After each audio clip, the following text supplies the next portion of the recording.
Good afternoon, everyone, and welcome to this one more very interesting and I would say important session in the series of webinars that we have been now participating, witnessing, since the time COVID-19 pandemic hit us. Um, and the topic of today's, discussion, innovation and need of shaping clinical development strategies for new age devices. And you can understand that as we today, get across to thousands of people, sitting in far off places through these webinars, I think no better innovation, we have seen in many years what the pandemic has forced us into. And to be frank, I think we have gone through now webinars, we have gone through now seminars where some days back we had a demonstration of a robot being given online, and so I think innovation is somewhere in the blood of human beings. And the moment humanity is pushed to its wall, the moment we are pushed to some problems that we can't be finding solutions, our innovative mind starts moving. And we couldn't have had a better panel than we have today. We got four very senior, experienced gentlemen here who are going to lead us through this very interesting topic of what we are seeing and what we are going through is how to innovate, how to develop strategies to develop new age devices. And to start today, we have with us Dr. Chandrasekhar, who is a physician by training, specialization in public health care, and he's been working in Division of Reproductive Health and Nutrition of Indian Council of Medical Research in 1985. Dr. Chandrasekhar also was in the maternal, child, and family services in the primary healthcare delivery system and was a program officer for implementation of Indo-US maternal child health and human development research. At present, he heads the Division of Innovation and Translation Research, newly created artificial intelligence cell at ICMR. So, sir, I think there can't be a better person, to start this discussion than you.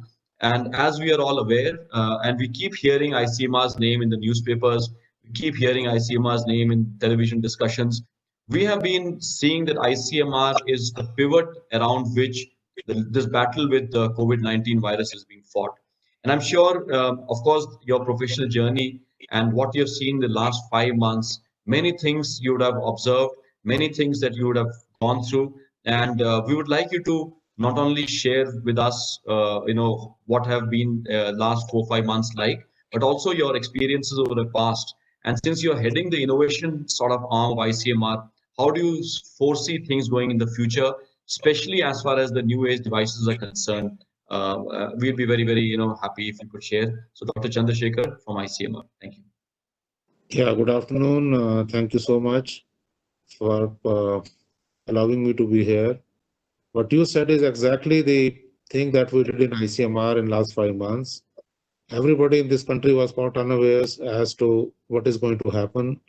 We started with one case in January, 5 cases in February, and then we are wherever we are now. It is for everybody to see.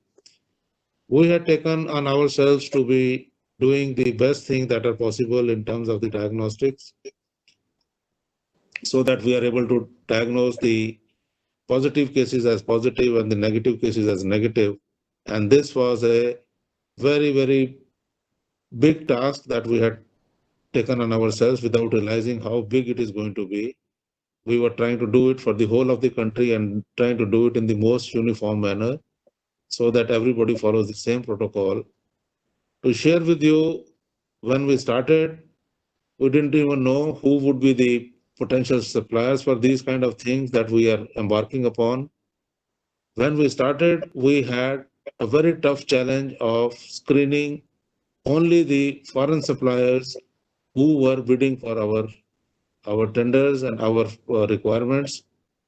Most of the times we didn't even understand their language, we didn't even understand their standards, and we were struggling and trying to get the best possible information through exchange of emails, phones, and all those things. And we did procure all the best that was possible at that time. But I'm very happy to tell you that if we had 90-10 kind of a situation 4 months ago or 5 months ago, we are 99:1. 99 is indigenous and 1 is imported foreign supplies that we are having right now. So that was a very, very good thing that has happened in this country, and partly the Indian companies and Indian entrepreneurs and Indian pharmaceutical companies and supply companies, they took the challenge and they rose over it, and now we have a situation like this. We as ICMR were giving them all the technical support for doing what they wanted to do in terms of validation, in terms of supplying them the critical viruses, isolates, and other things that were required. And after doing that, now we are very, very comfortable. Everything that we are procuring is 95 to 99% made in India, and that is something that we are very, very proud of. So the basic lesson that we have learned is that our industry was able to respond to it, and we were also very, very responsive to the needs and the requirements of the companies, and we gave them all that technical help that was required for them to establish whatever they were looking for. And this is a very, very pleasant situation that we are today. And this is going to be going for this is an established norm now, and anything that happens in the future in terms of any catastrophe that or any pandemic or any other requirements that we might need in this country, our industry and ICMR as an organization are fully geared and very, very responsive to work in a very, very symbiotic kind of a relationship that is win-win for all. And mostly the community and the programs which were able to absorb this, and they were the ultimate benefactor, and we are very, very happy about it.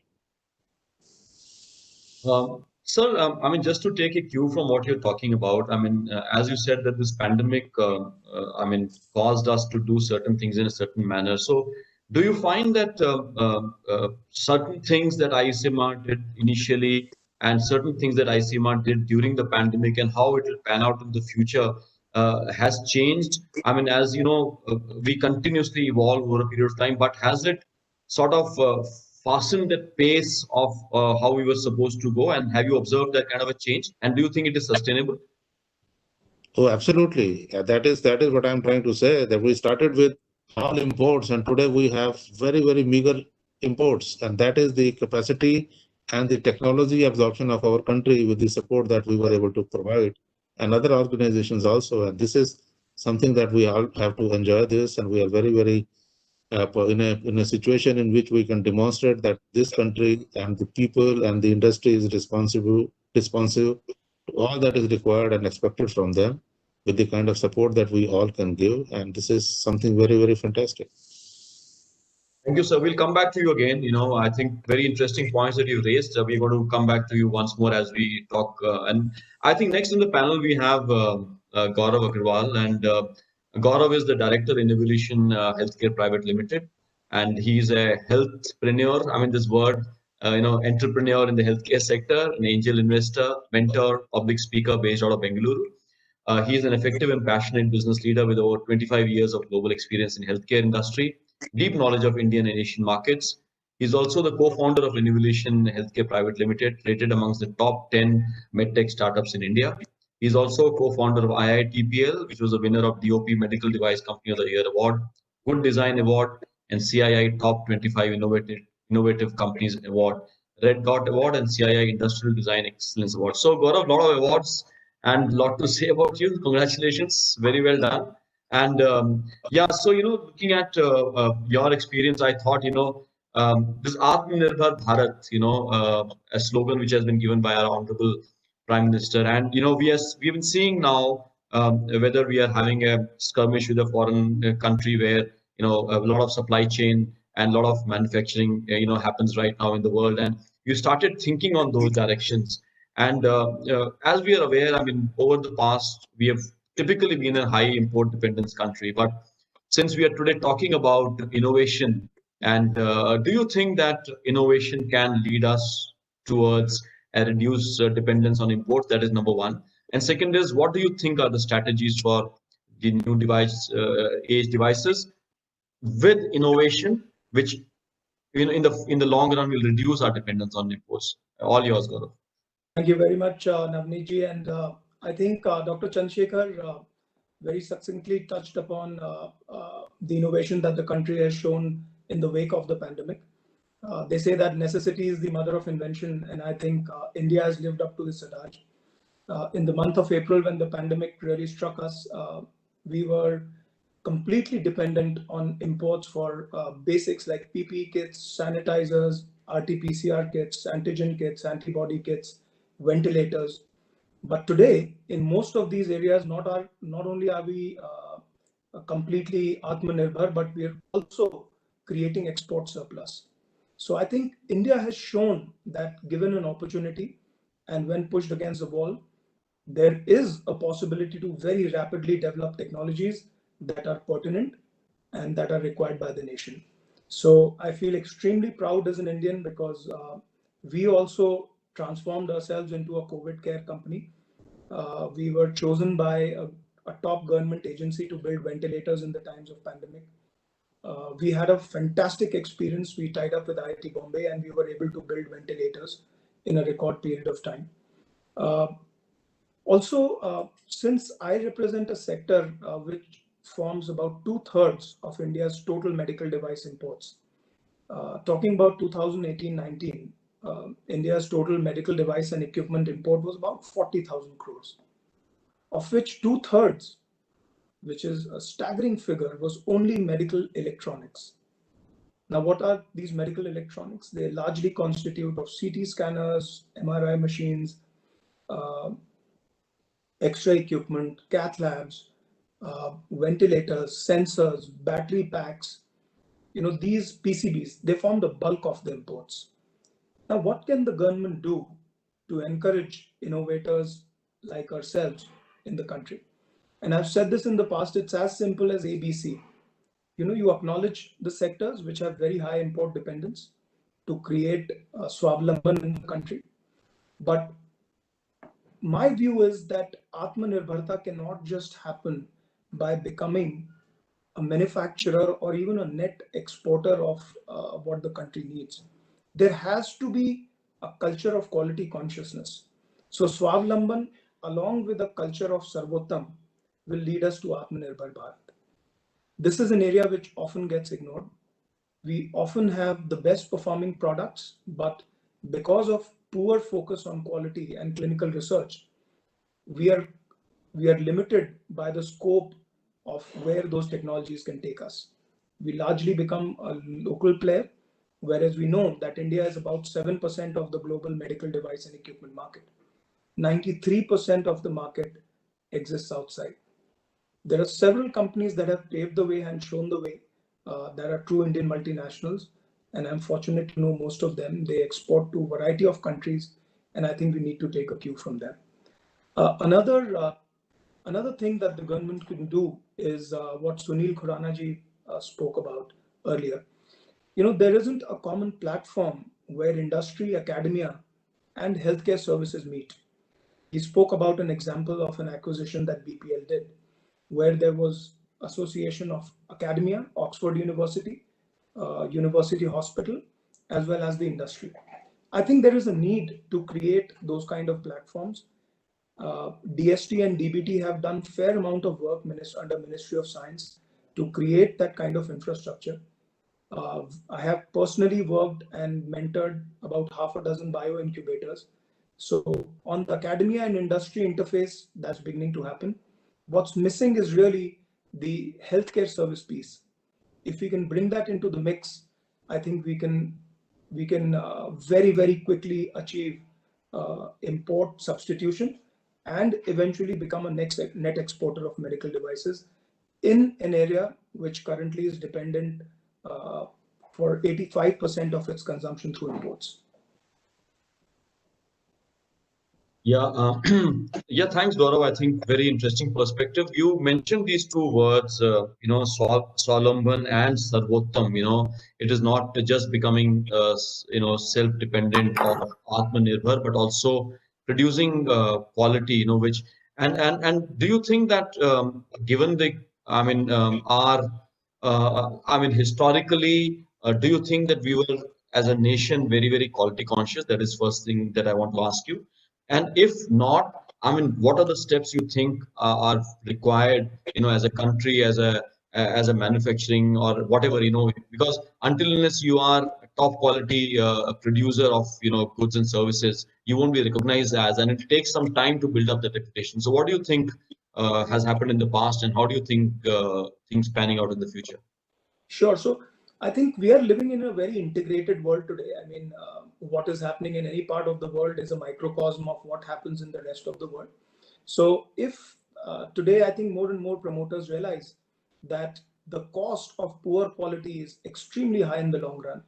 And I'm seeing a lot of Indian manufacturers develop products for the global markets. This includes us. There are only 9 cath lab manufacturers in the world. We are the 9th one.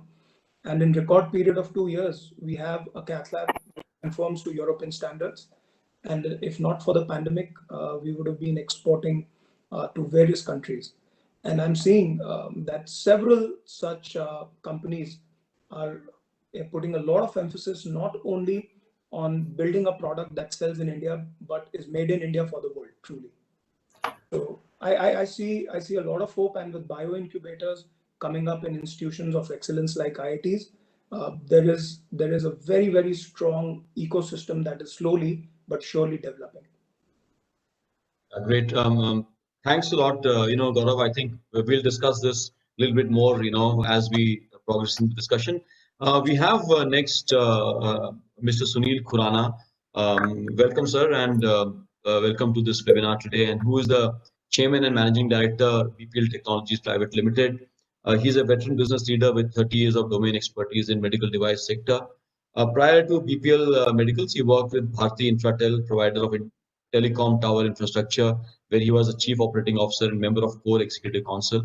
Sulil is an electrical engineering graduate from NIT Warangal and has attended several leadership programs at Rottenville, US during his service with the GE Group. So welcome, Sunilji. And, just taking a cue from where Gaurav left, he talked briefly and he hinted at, 2, 3 important issues. One was about, the regulatory framework, and as we are aware, I mean, we keep talking about the FDA approvals. We talk about many of these, so-called benchmarks across the world. But somehow, in India, have we sort of missed this point? I mean, is it that we are a very porous as a country when we talk about, what can be done and what cannot be done in India? That is one thing that I would like to you to highlight.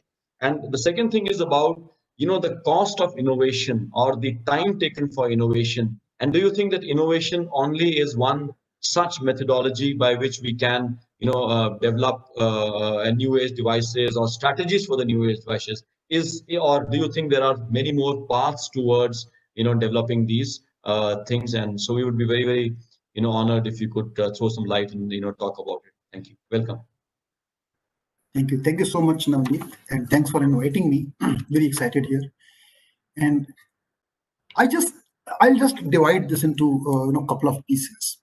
One is that regulatory, and why regulatory is not at the level where it should be. Very simple logic. Globally, it's a $600 billion is a medical device market. India, we're about 10. So it's very small. It's like 1.5%, close to 1.5% medical device. Of that also, we are doing only 1.5 billion, which is a Indian products. So domestic market is very small. It had very small focus from government of India. It had a very small focus of the businessman to enter into this. And that is how, the way pharma or auto grew because of the needs. Now I'm happy to say that there is a local demand surging. I've seen the time in 1991, first MRI came in the market, and that was my friend Dr. Harsh Mahajan took it. Until 95, 96, only one unit used to come every year. Today, you have about close to 350 to 400 units of MRIs are coming. Gaurav sells the cath lab, and probably he's producing close to 100. And I think all put together might be doing about 300-400 cath labs. So suddenly you see a large market emerging. If you have a domestic market, you will see people jumping into that fray. That's a one area which one has to understand. Regulatory has not been a great area for us. We have not done the way, look at Europeans have done CE, very strong. They have given a patient safety, EMI, EMC tests, and those products have certain value when it is given CE mark. Similarly, go to US, you have a FDA coming from there. You go to South Korea, you go to China, they have a Korea FDA, China FDA.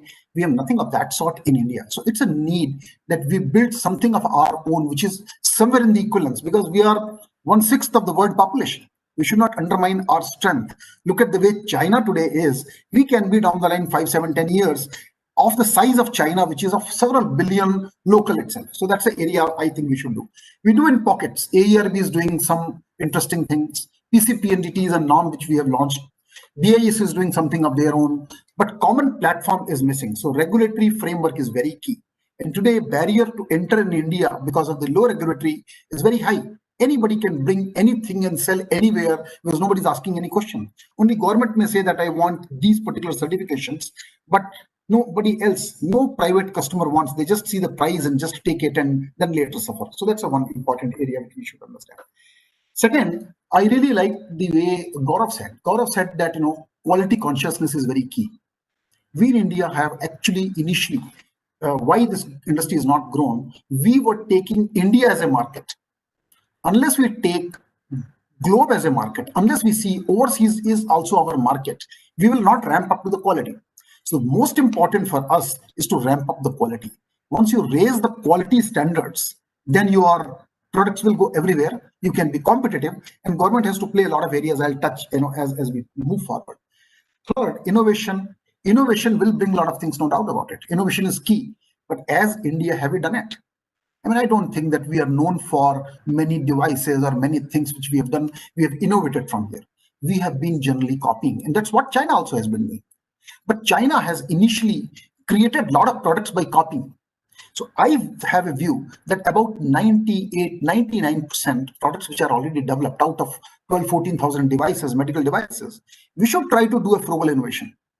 I would not like to say innovation from the absolutely ABC to Z, but if we do a frugal innovation or reverse engineering, first address the Indian need, cut the cost and what is relevant for India, we should do that.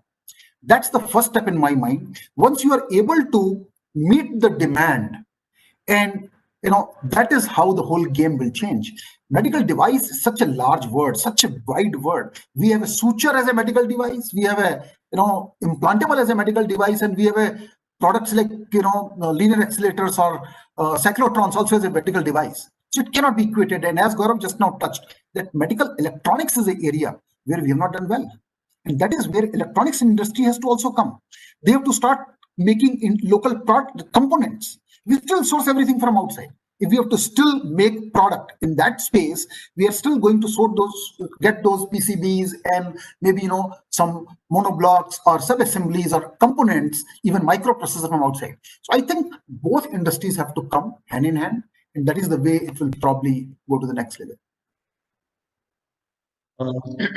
Yes, Sunil, one thing that you talked about, you touched about the need for regulation and regulatory bodies. So this thought naturally comes into mind whenever you have regulations put, whenever you have it is sort of an antithesis of innovation. You can say that it's sort of does it allow innovation to develop? Does it allow your youngsters to open up their mind? Does it allow the companies to sort of move away from the beaten the path? So do you think that so one question is that does overregulation prevent innovation? That is first thing. Second thing is, how do you have this balance between having a strong regulatory framework at the same time sort of giving people with a scientific bent of a mind enough playing field to innovate, to whatever. I mean, even if you want to do reverse engineering, I mean, all those. So do you think there is a sort of a gap there? See, I think the regulatory is very key. What regulatory has to do is to ensure that product which is going to the market is safe. That's the only area. I don't think that regulatory should go anywhere beyond that product which is now getting to the market, whether it's implantable, whether it is the electronics product you are using an X-ray machine or a CT scanner or MRI, whatever you're making, that should be safe. That's the most important. Coming back to innovation, all the young people who are building it, they are addressing the need of our. If there's a specific need, I mean, as Dr. Chandrasekhar said, that today from nowhere we came and we went up to 99% making the need of products, which are being consumed in COVID cases, whether it is the ventilator, whether it is your PPEs and masks or hand sanitizers, or today testing, kits, all that we have done. So this is a journey we have to understand. So innovators will go for the actual need area, and everybody has a liking. Some will go into a cardiology side, some will go into oncology side. So basically, whatever they pick, they should pick. They should make a product which is the highest quality, and that quality should be certified by the regulators, so that when it goes outside, people don't say, "Oh, this is a Indian-made product." The connotation that we used to say, "Oh, it's a Chinese-made product," means it is going to live a small life. And I saw on a WhatsApp some loose jokes coming that China products are so ordinary, but this pandemic has lasted very long, came from there. So we should not have a mindset coming where Indian products are seen as an ordinary product. That is where we all have to have a very clear head, and regulators should create certain barriers that you pass up to these tests. Unless you pass these tests, which are for the safety of end patient, I think regulator is not doing a good job. And that should not be seen as a blocking also, because it is better to block. It is not wise to take something which is bad. So I personally feel must learn from the market who have already done a lot. I mean, today, total devices market, about 40% is being consumed by US. Such a large market is in Europe, and they've done a wonderful job. I mean, let's accept it. So we should really copy paste if those things have already been done there. What regulatory tests? What are the benchmark? Even if simply we copy, we will be up to the speed. Why should we reinvent every time? That's how I look at it. Yeah, very, very interesting. I think I've got some more things on my mind, which I'll come back to you. I mean, as it's becoming more and more interesting, this discussion. Thank you very much, Sunilji. Coming next, we have with us Gurmeet Singh Chugji, and welcome Gurmeet ji, and to this very interesting discussion. It is evolving and becoming more and more vibrant as we move.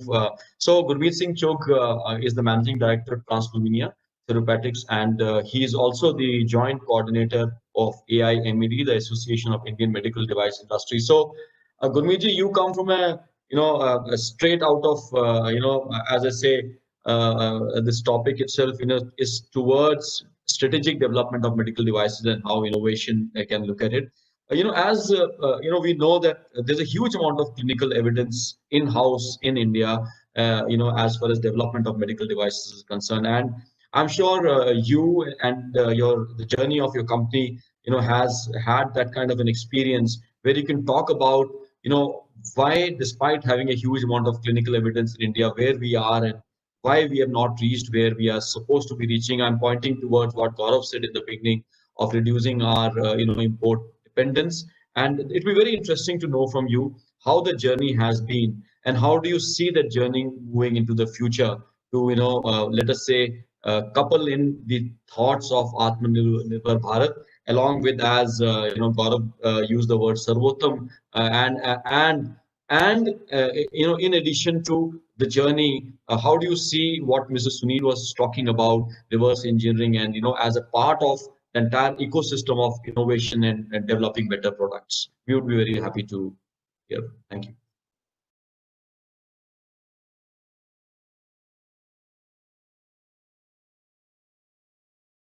You need to unmute yourself. Gurmeet, unmute yourself. Sorry. Thank you. Thanks, Navneet. And I think the panelists before me have created a good base to now move on to an interesting level, and which is about creating innovations and we're talking about a little bit about regulations and how this is important for the new and the existing entrants.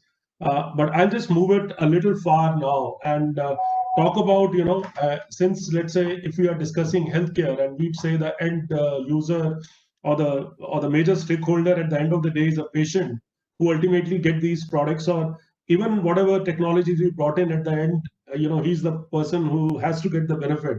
So honestly, if you ask me a question, if I'm a patient and I go to a hospital in India, I don't care whether the doctors, I don't feel a patriotic favor inside a hospital by saying, give me Indian products. I would say, give me the best products at a most affordable price. So everybody is looking forward to value. Now, the mission Atmanirbhar Bharat challenges entrepreneurs, companies in one directions, and patient challenge them on the other direction.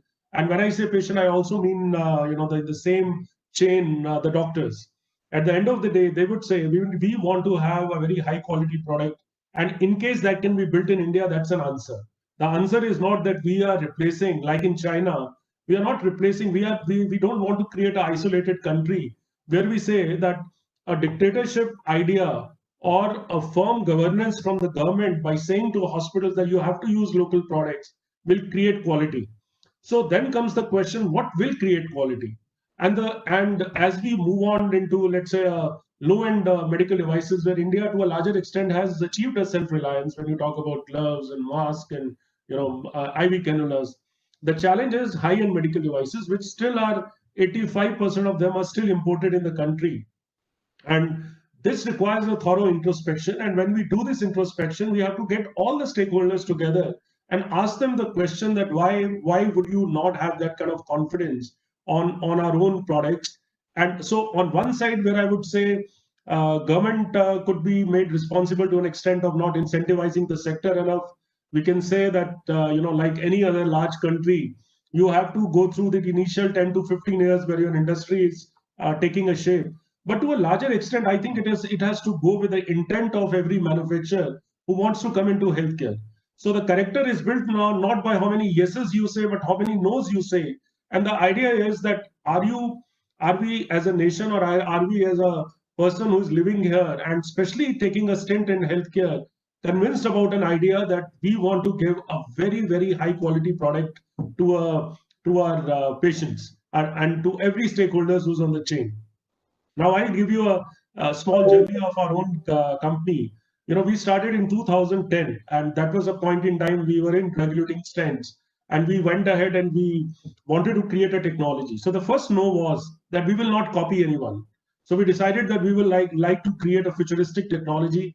We went on to a few of the best R&D and medical colleges around the world, and we found one German heart center who are having an access to the technology. The naysayers again wrote on us and said, look, this is not possible. There's so much of license. Everybody around in India, China, Asia are copying these technology coming from various multinationals. So why wouldn't we do so? But we decided we do that instead of paying a very, very high license fee, which was equivalent to what a lot of multinationals were willing to pay for the technology. We convinced them with royalties. Now, it was a very honest partnership to where you start on with.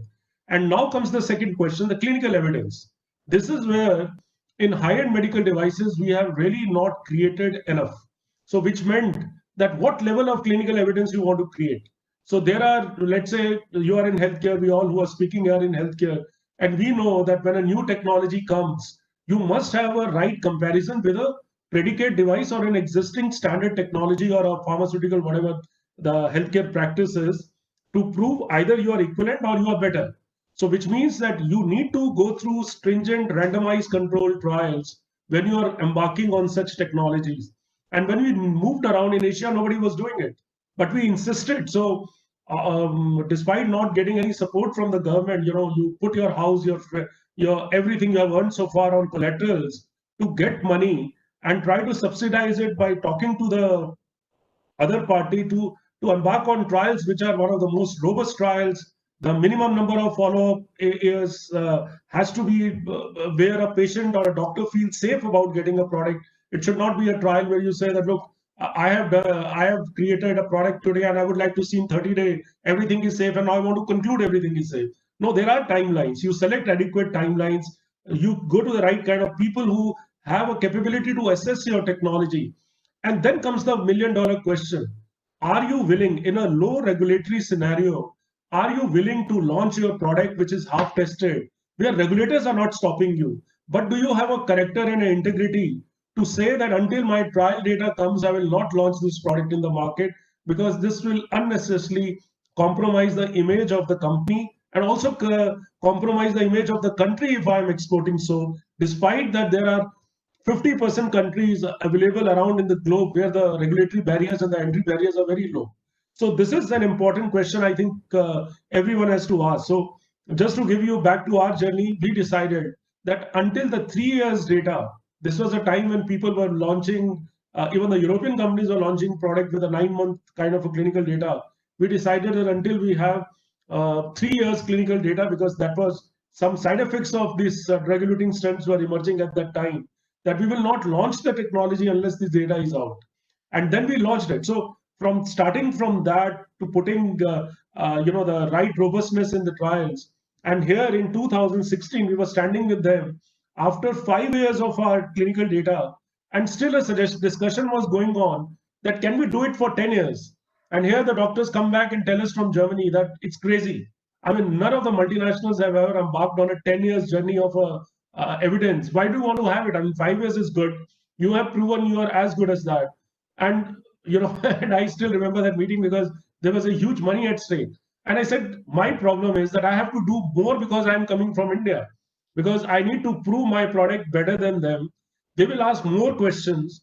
And now the additional money, since we know that the product has performed at 5 years, so it's not rocket science to believe that it will also perform good at 10 years.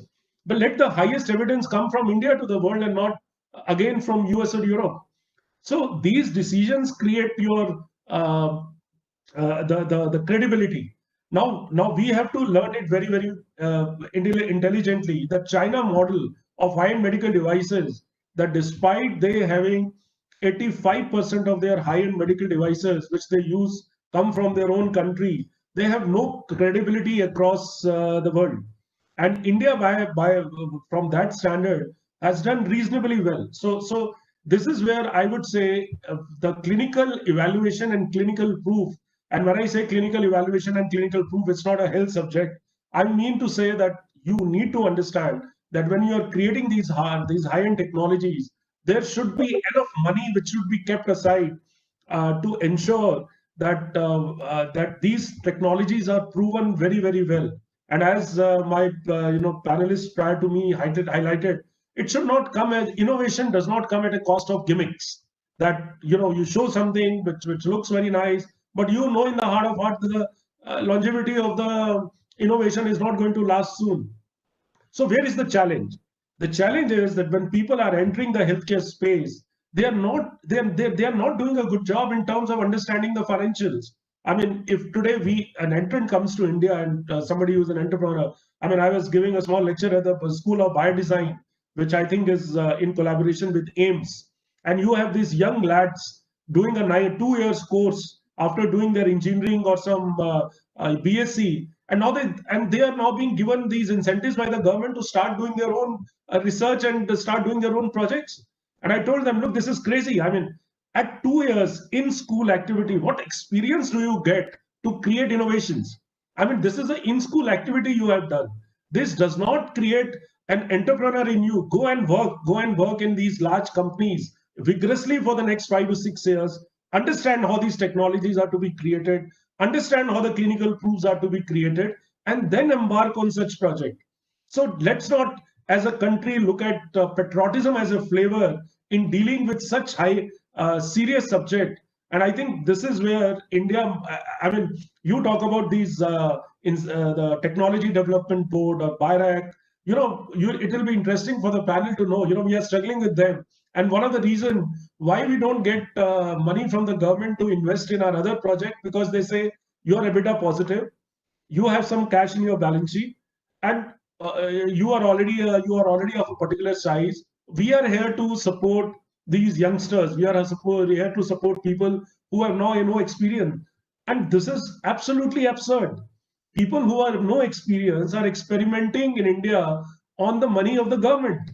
Why would they do so? Why wouldn't you ask people that we wouldn't support you unless you come with track record, unless you put your own money at stake to create credible technologies, and then we will support you. So Navneet, coming back to if I have answered your question, if I have to give 4 or 5 tips in terms of the journey, I think the first part is be a serious player in the finance. If we, as an entrepreneur, as a company, you want to embark on medical devices or healthcare, please manage your finances. Please understand you have to keep a large part of it towards the clinical proof and proving creating an evidence about your project. Number 2, explore partnerships. Don't really fear these hard licenses, or have a broad vision and create partnership with these R&D companies across the world. build enough amount of credibility. That is the third part of it. The fourth is that you also need to understand that when you are coming from India, you have to work extra hard. Asia, I mean, when you, especially South Asia, including China, I think the impression, I mean, we are much, much better than China. But even we are talking about Indian devices, it's written on the wall. I mean, we need to do something extra than what our Western counterparts are doing and make it a part of your strategy.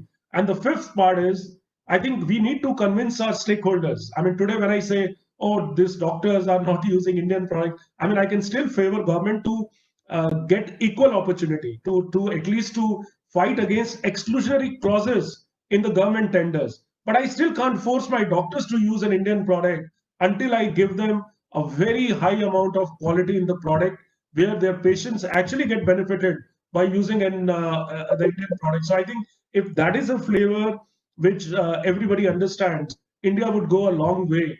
But I think this kind of credibility and integrity and a strong character needs to be set up in these companies, whoever are trying to create a foray into healthcare in India.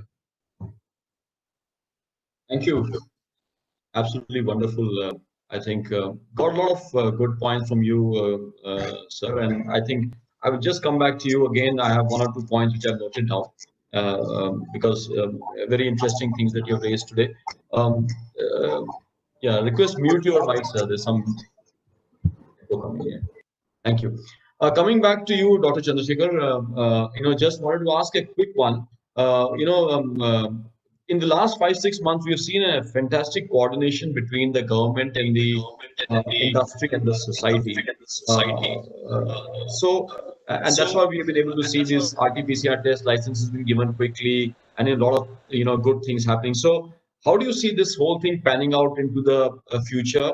I mean, so that we are able to build on each other's strengths. So the government plus the private sector plus the society plus bodies like you. And will that be the shape of things to come in the future when we see a symbiotic kind of a relationship built up where things happen in a much better fashion? Dr. Chandrasekhar?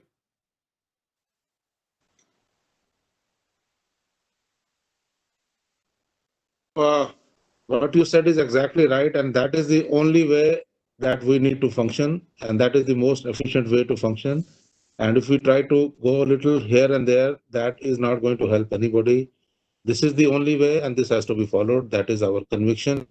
This is pre-COVID, this is in COVID and post-COVID. That is what ICMR stands for, and we have always been like this, and we will always be like this in future also.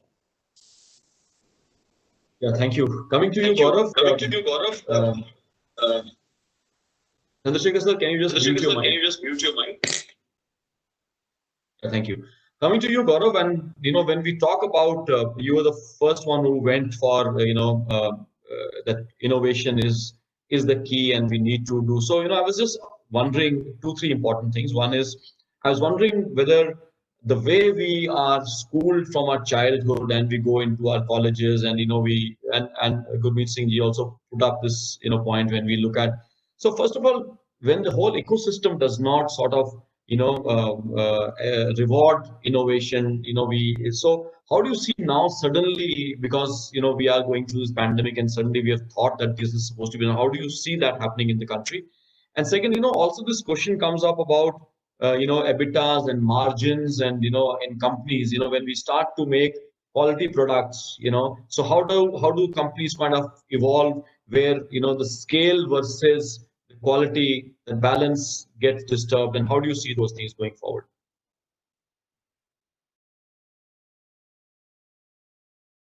Unmute, Gaurav, just unmute yourself.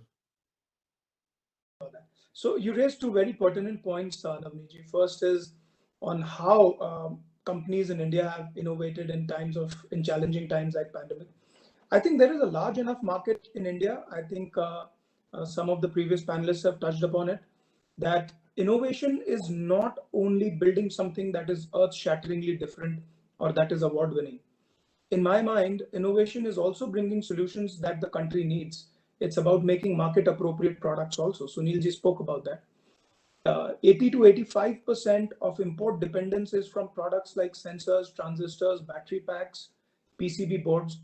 These require very, very little innovation. They just require duplication.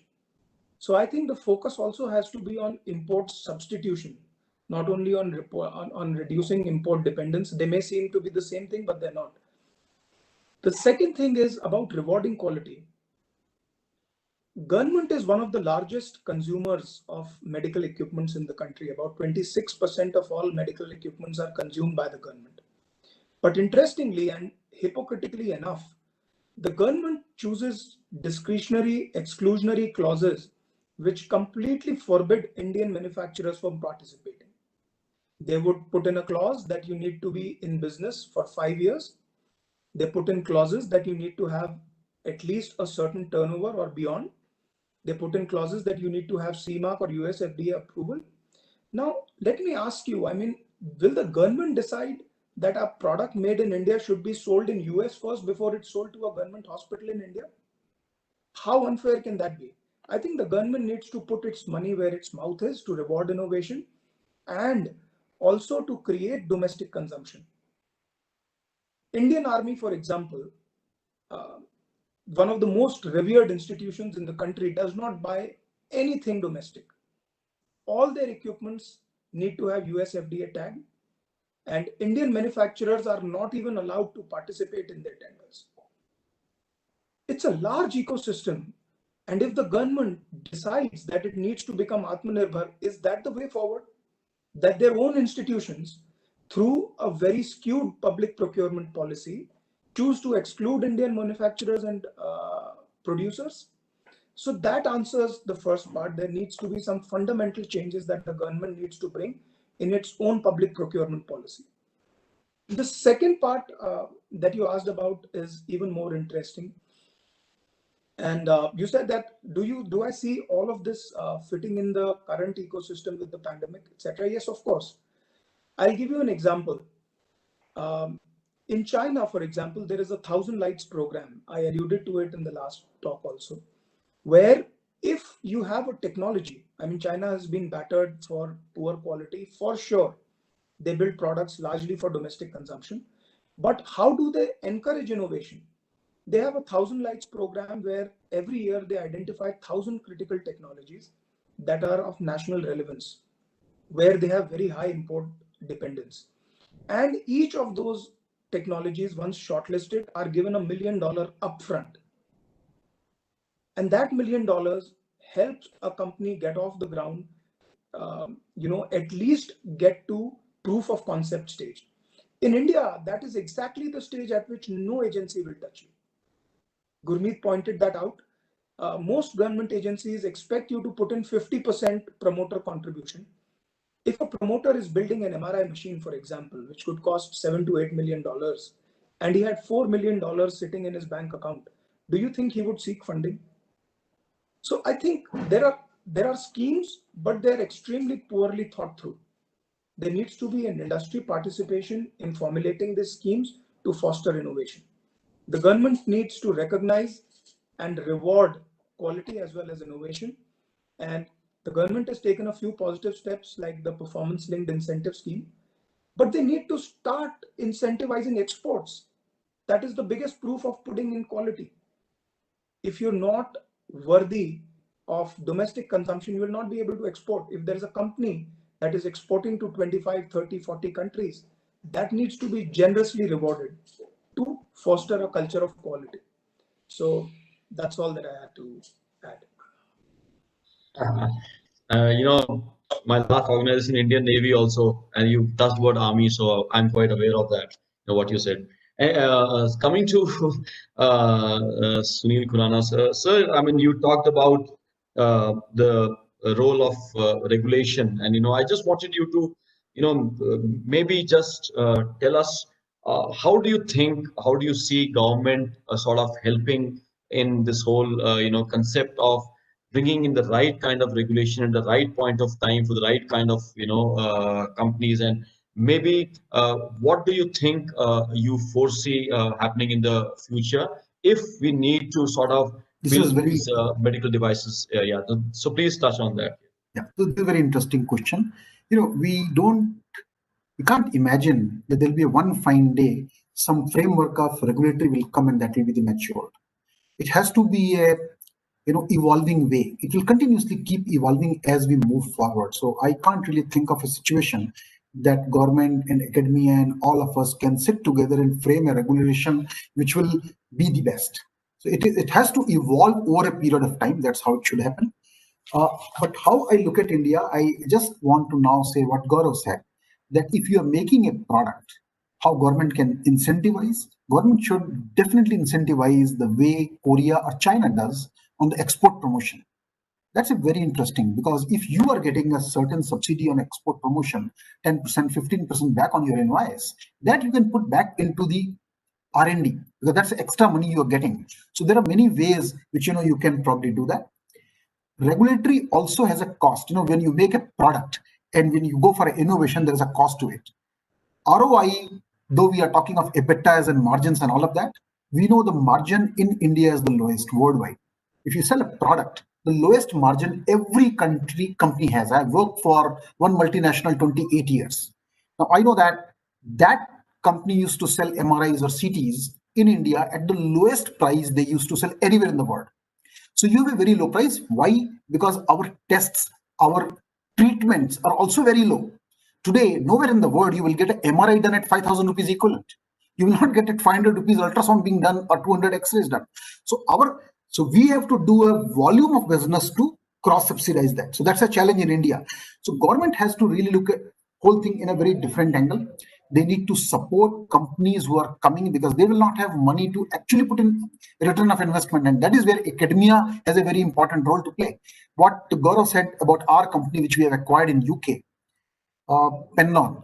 Penlon is a very good, very big brand in critical care. We acquired that company. It's a 100% subsidiary of BPL. And I'm very happy to say that, look at the flexibility they had. And this is where I said reverse innovation and those things are very meaningful. We are an anesthesia company. Government of India launched, the government of UK launched a invite that we want to have ventilator being produced. Nearly 2,000 companies participated. Finally, they shortlisted close to 50, started interviewing. We were there, and we and one more company got that job. What we did is that we did a reverse engineering. We used the ventilator used in anesthesia machine, improvised that, and created a product which may not be the best of the ICU ventilator. But we have supplied a fantastic product, and 3 months' time we got a C also there. Very reliable, very high quality tested product, and that's a reverse engineering. So we have to promote these areas to become more Atmanirbhar. There is a lot of things which can happen. India is a market which is going to grow big time. I saw a couple of articles published by Government of India in many places that today we are at 10 billion. By 2025 will become 50 billion. If we are talking of a 50 billion, and we are 1.5 billion total Indian today, we should aim that in 5 years' time, even if it is a 30% local products, of 30% of 50 billion will become 15 billion. From 1.5, you will go 10x. Look at the opportunity. And why should we import products which are very low technology? Again, what Gurmeet said was very fair point, and I'm actually of that believer that if technologies do exist somewhere, we should partner. That's a quick route. You need quick remedies. And that's why he said the German company, he liked the product, and on the royalty basis, he brought that. So there can be a mode of a transfer of technology. Somebody else has done it. Let's take a US company is not able to come to India, but through Government of India or through our own means, we are able to connect to them and get that technology in India and localize it, and then cost becomes totally different and that's affordable. Those are the ways we need to do. Huge opportunity, Navneet. I can tell you that I've seen medical devices very small. When I started my career in 1982, I used to work for GE. It was only 5 crore company. 5 crore was the total turnover. Today, that company alone is about $400 million in India. So I've seen that progression happening. But shameful to us, because of some policies, I am very open to say here that unless you raise the barrier, today at very nominal custom duty, you import the material. There is not a single ultrasound manufacturer in India. There is a 15,000 ultrasounds being sold because you can just import at 10-12% duty. And look at China has nearly 70 ultrasounds manufacturers. Is it not a very painful situation for us? So when it comes to medical electronics, we have to see the whole thing in an overall package. Regulator has to play their cards. But government has to really open up and debate more and more what are the pain points. They've done a lot, let me tell you. Last couple of years, the way government has come, inverted tax structure has changed. Some duty has gone up in the month of February, 5%, though there was a big hue and cry on that because multinationals felt that it's a problem. But same multinationals can come back and set up their shop. What Gurneet was talking in China, let me tell you, China, almost all these multinationals have a big factories. They have large factories in China, and that becomes a local product of China. But it is nothing but the same product which is made in US or Japan, and that same model is being made at China. Today in India, we have companies from 200 crore to probably 1,000 crore, handful company, not even more than 5, 7, 10 companies. Look at China. There is one company which has crossed last year 2.05 billion turnover, just because there's a lot of government policies which has supported and make in local companies. There should be a clear mandate that if product is good, if it is proving on the safeties and all of outcomes of clinical outcomes, they should be given a preferential treatment. This is the time, and that is where regulators can play a very important role. They should really fight it back to say, why do you need FDA if this product, what will FDA do in a patient monitor? I don't understand. If you have a module which is best of the module coming from Massimo, and you integrate that in the local product, or you're putting a Nelcor module which is the best of the module, what else you need? Why should you have a product coming from overseas which cost? And then, so there has to be understanding from the business and deep debates. But if regulators and government and everybody who's knowledgeable starts debating out it, I think we can lay a road, lay an equal platform where we can be motivated to bring things.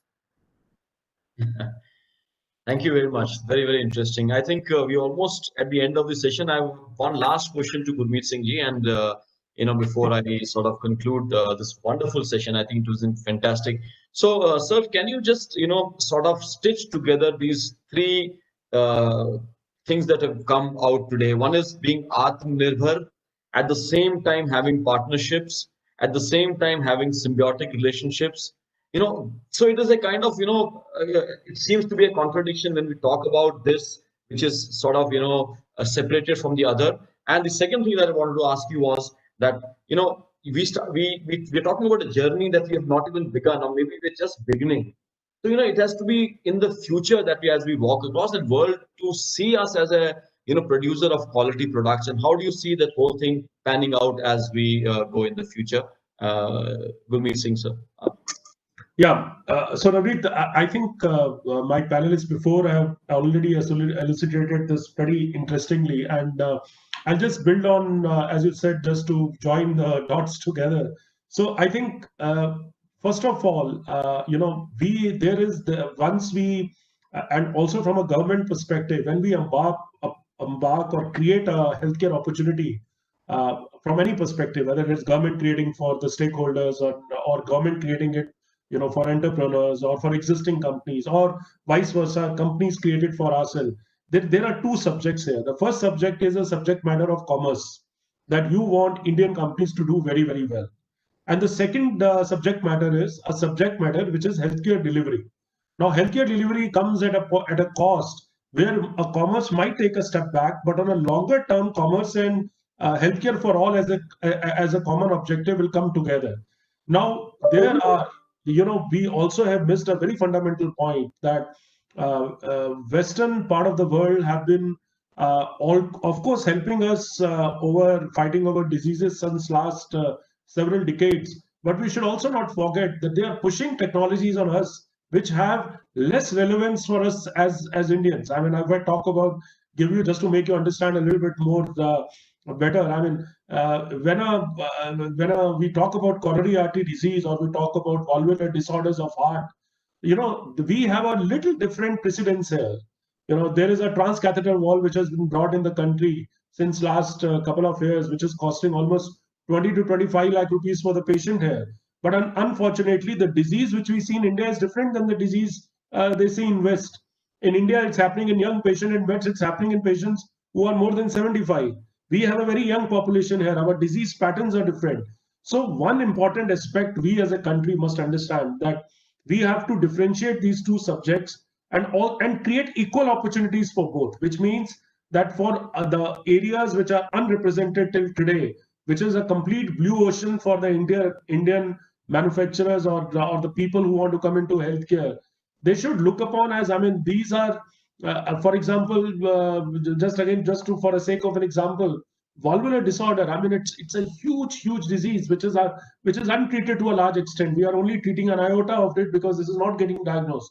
So companies who are investing right now, the entrepreneurs who comes and smartly invest in the areas which not only increases the diagnosis but also increases the treatment option, will find a very comfortable blue ocean, a very large opportunity where there are not too many players there. So there's one smartness that has to come from that direction, from the government's perspective, and I think government has already started looking at it. I am part of a committee of medical devices with Niti Aayog, where we are creating a vocabulary of devices which are important for the country right now, and where extra incentives are offered. So that's one part of it. The second part of it is, what about the Indian companies who have shown promise? I like what Sunil is talking about and what Gaurav said. I mean, they have companies which have done a great job in not only creating an innovation, but also proving it, as I said earlier, because I believe in standardization, at least whatever you create. So now how can we help them become bigger? How can we help our Indian healthcare companies go global? Now, this is a subject where I think all of us have to come together, where government have to play. As I said, I already talked about in my previous discussion about the importance of we creating a very high quality product and working extra hard. So if we have done that homework, this is where from here we need hand holding. This is where when we are talking about, I mean, you saw this USTR thing jumping on India when India talked about rationalizing the trade margin of the imported products. I mean, there were 8 associations and 3 representations from the US government who were pressurizing India to stop this trade margin rationalization for the imported products. But does our government goes out and reach out to other countries and also promote products, credible products which are made in India? So, I mean, do we enough? Are we recognizing these manufacturers enough for creating high quality products? Because if we do so, this is a time when others would feel motivated to walk this line. But here, as we already discussed, that the challenge is that when you move on to tenders and you move on to the Indian hospital, I mean, the exclusionary clauses are so strong that you only feel demotivated, that the only way you can work together with them is on the basis of pricing, that you give them a throwaway price, and the only justification is, and or एक common slang use होता है कि यार इतने पैसे देने तो फिर इंडियन पे क्यों जाना, फिर हम imported ले लेते हैं, because doctors will feel good about it, patient will feel good about it. So this is a mindset which I think as a society which has to change, and no one player can actually make it significant, because there's a huge amount of cost that goes into this. So just to sum it up, I think it's a very important way where we have to move onwards, and as Sunil pointed out pretty well, that it doesn't need to be a disruptive landmark innovation, work on frugal innovations. So that's one part of it, where then idea must set up to do something which is better than what is happening in the current landscape. Number 2 is reach out to the best technologies in the world. I think this is one thing which I can talk about it to 1,000 people and give them an idea. I think everybody is ready to partner. India, the world is looking at India, with a very positive mindset. They think India is going to be a very large market in a near future for one of our second landmark technologies. I mean, just for the sake of confidentiality, I cannot reveal, but this is one of the largest universities of US. I mean, they were more keen to approach us than what we were keen to approach them to create this technology. So reach out to them. I mean, reach out. I mean, as they say, reach out for the stars. At least you will not come back with a handful of mud either. So don't limit your vision. And third part is, whatever you have created, create enough amount of credibility around it. I mean, I think this is where India has to work extraordinarily hard, and let's create a great amount of credibility. And fourth is, which is also important, is our society and all stakeholders must agree Indian companies will make some mistakes while we do so. There could be a possibility that once in a while you have a little higher adverse event.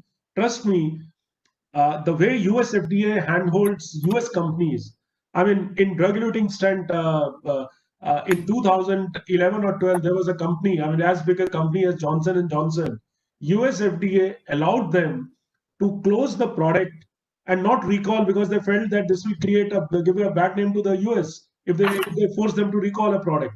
So India also must understand, we all must should remain tolerant about that. Once in a while, we are in an infancy stage.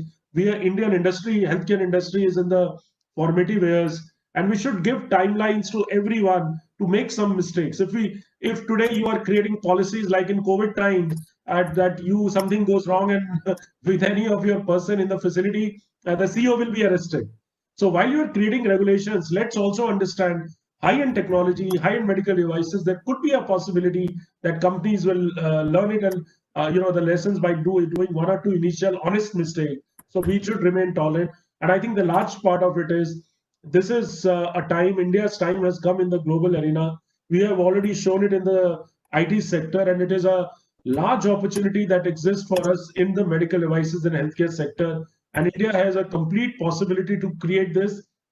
And there are enough people who have already created that and are ready to help the government, are ready to help the stakeholders.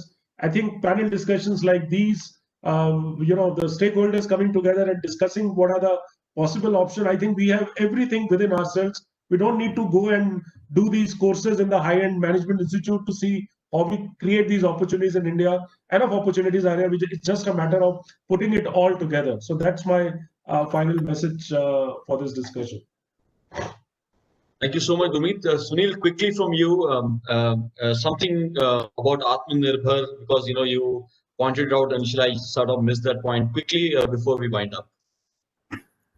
See, I feel that today we should ensure that second-hand machines from outside importation is banned. Now imagine there's a product, I'm just talking of Gaurav now. Gaurav has made a beautiful product. I have gone to his factory, an excellent machine, and I've not seen the functionality, but I'm believing that functionality also will be very good. He's cutting a lot of cost and he's bringing at one price point, and you get one multinational product coming at the similar price point as a second hand, which already juice has been abstracted outside. You get the electronics product in India as a garbage, electronics garbage. China did this 15, 16 years back. They stopped importation of any medical device. So this is one area I think government of India must see. Every time we want to just give that extra 2 years, 3 years, this is going on a long time. And second part is that government of India has a wonderful friendship with many countries, whether it's Israel or Japan or many countries to name. At the situation when there is a overall globally, there are sentiments which are not very favorable for China. India can emerge as a very strong place where we can become a substitute of China in probably 5 years from now. And on that, if government of India launches initiatives of getting the transfer of technologies, they should not come and invest completely. It could be royalty based. But if government says that I'm going to Japan, and at that top level, they say that these two companies are going to partner with these two Indian companies with the transfer of technology, and they will have some arrangement of the financial, suddenly you will become very strong. And these are the means, these are the ways we probably can become more Atmanirbhar. Thank you. Thank you very much. I think we have exceeded our time, but I think it was an amazingly good session because, first of all, the deliberations which came from the people who have on the ground, who have, done that, seen that, and I think, organizations like ASSOCHAM, and I'm quite thankful to ASSOCHAM, for bringing this lovely panel discussion, and, this initiative of E-expo 2020. We are becoming innovative by the day as pandemic forces are. But I have only one word to say to Dr. Chandrasekhar, Gaurav, Sunil, and Gurmeet. I think my heartfelt thanks to all of you. We really are, I think that whoever has heard today's session, I think they would be very sort of knowledgeable. And I think ASSOCHAM also has this onerous responsibility. We have raised some issues, and since I think these should be taken to the right people in the government, and I think I would request ASSOCHAM that these points should be taken to the government, because these are very pertinent points. If we have to see India 10, 20 years from now as one of the countries where people believe in our quality, believe in what we produce, I think it's very important that we take care of all the points that we have sort of discussed today. Thank you very much, gentlemen, and have a pleasant evening. Thank you very much. Thank you. Thank you.